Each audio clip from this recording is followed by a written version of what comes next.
कभी सोचा है कि साथ बैठकर खाना, ये जो इतनी आम सी बात लगती है, इसके पीछे कितने गहरे मतलब छुपे हो सकते हैं। ये सिर्फ पेट भरने की बात तो बिल्कुल नहीं है। ये तो कहानी है जुड़ाव की, संस्कृति की और यहाँ तक कि हमारे अधिकारों की भी। तो चलिए आज इसी कहानी की परतों को एक एक करके खोलते हैं। तो कहानी की शुरुआत करते हैं एक क्लासरूम से। सोचिए, छुट्टियां अभी अभी खत्म हुई हैं, बच्चे वापस स्कूल आए हैं और एक बहुत ही छोटा सा आइडिया एक बड़ी सी दावत की वजह बनने वाला है। देखिए, क्लासरूम की ये जो दावत है ना, ये सिर्फ खाने पीने के लिए नहीं हो रही। यहाँ तो दोस्ती ही कह सकते हैं मेन कोर्स है। साथ बैठकर खाना दरअसल रिश्ते बनाने का एक जरिया बन जाता है। और पता है ये क्लास पार्टी का आइडिया आया कहाँ से? आरती को याद आती है अपने चाचा की शादी की दावत। वो बताती है कि कैसे सबने मिलकर खाने और हर काम करने का मजा लिया था। देखा, एक छोटी सी याद एक बिल्कुल नए अनुभव को जन्म दे रही है। अब आरती की ये बात सुनकर डेविड के मन में एक सवाल आता है। अरे, हम क्लास में पार्टी क्यों नहीं करते? हम भी तो साथ में खा सकते हैं और मजा कर सकते हैं। और बस यही एक छोटा सा सवाल था जिसने बच्चों के बीच एक बड़े से आयोजन की चिंगारी सुलगा दी। तो फिर क्या हुआ? अरे, एक जबरदस्त पार्टी हुई। सबने मिलकर प्लान किया कौन क्या लाएगा। तरह तरह का खाना इकट्ठा हुआ और सबने जी भर के मजे किए। ये जो मिलकर सब करने का अनुभव था ना, वो इतना यादगार रहा कि सबने फैसला किया कि ऐसी पार्टी तो भाई बार बार होनी चाहिए। चलिए अब एक छोटे से क्लासरूम से निकलकर एक पूरे गांव के पैमाने पर चलते हैं। यहां बात होगी एक ऐसे सांस्कृतिक उत्सव की जिसके दिल में, जिसके केंद्र में भोजन ही है। तो हम पहुंच गए हैं असम, जहां बिहू का त्योहार मनाया जा रहा है। चारों तरफ खेतों में नई फसल लहलहा रही है और पूरा का पूरा गांव जश्न के मूड में है।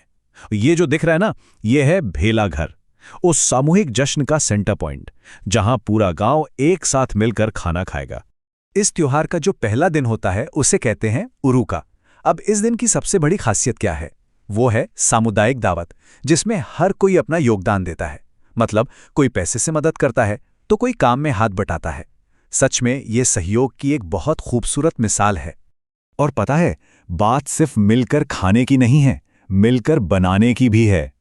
ये देखिए कैसे चेवा चावल पकाने का ये जो पारंपरिक तरीका है, ये भी अपने आप में एक सामुदायिक काम है। ये सिर्फ कोई रेसिपी नहीं है, बल्कि उस पूरे जश्न का एक बहुत जरूरी हिस्सा है।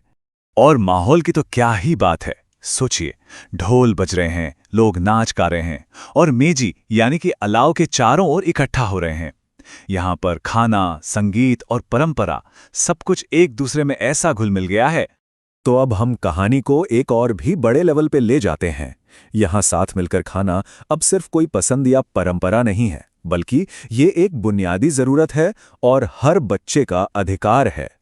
एक पल के लिए बस सोचिए, क्या खाली पेट पढ़ाई हो सकती है? ये सवाल ही उस बड़ी समस्या को सामने ले आता है जिसे मिड डे मील यानी मध्याह्न भोजन योजना हल करती है।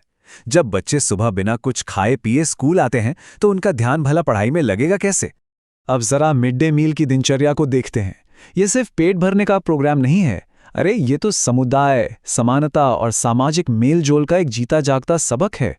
बच्चे साथ में गाते हैं, साथ खाते हैं और हर रोज अपनी जगह भी बदलते हैं ताकि नए नए बच्चों से दोस्ती हो सके।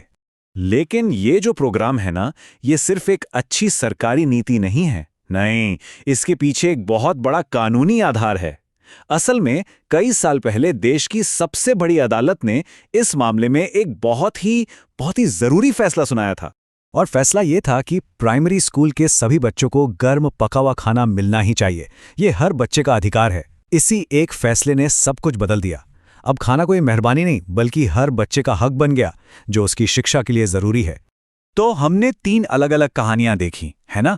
एक क्लासरूम की, एक गांव की और एक पूरे देश के स्कूलों की। चलिए अब इन सबको एक साथ जोड़ते हैं और समझते हैं कि आखिर साथ मिलकर खाने का असली मतलब है क्या। तो देखिए, 3 अलग अलग लेवल पर क्या हुआ। क्लासरूम में साथ खाना दोस्ती और सहयोग बढ़ाने का एक तरीका बना। गांव में ये संस्कृति को बचाने और पूरे समुदाय को मजबूत करने का एक जरिया बन गया। और स्कूल में ये समानता, सेहत और शिक्षा के अधिकार की नींव बन गया। तो आखिर में सवाल बस यही रह जाता है, जब हम सब साथ बैठकर खाते हैं तो हम सिर्फ खाना नहीं बांट रहे होते, हम असल में अपनी कहानियाँ, अपनी संस्कृति और एक दूसरे से जुड़ाव का वो गहरा एहसास साझा कर रहे होते हैं। तो अगली बार जब खाने की टेबल पर बैठें तो एक पल को ज़रूर सोचिएगा कि थाली में खाने के अलावा और क्या-क्या बांटा जा रहा है।